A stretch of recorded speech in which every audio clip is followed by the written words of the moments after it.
క్రైస్తవులు కూడా అప్పుడప్పుడు కొంచెం కాసింత బూందీ, కార బూందీ, టీ కూడికలు పెట్టుకుని కార బూందీని ఏమని చెప్పి పంచుతారు?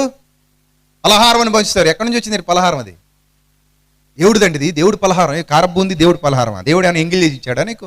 కొట్టు మీద కొనుక్కు తెచ్చుకున్నావు 2 కేజీలు. వచ్చిన వాళ్ళకి అందరికీ పేపర్లో గుప్పుడు పోసేసావు. టీ పాలు కూడా కేంద్రం దగ్గర కొనుక్కు తెచ్చుకున్నావు. టీ పొడి వేసేసావు, చక్కెర వేసేసావు, టీ తయారు చేసావు, ఒక్కొక్కడికి ఒక గ్లాస్ ఇచ్చేసావు. అది పలహారం. అది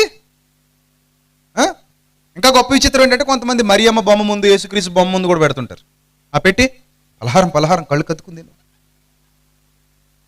అంటే అందులోకి ఏమైనా పవిత్రత వచ్చేసిందా? కొట్టు మీద ఉన్నట్టే ఉందా? దేవుడి ముందు పెడితే దేవుడు తినేసాడా దాన్ని? ఆయన ఏమైనా ఎంగిల్ చేశాడా? టేస్ట్ చూసాడా? నువ్వు ఉప్పు చూసినట్టు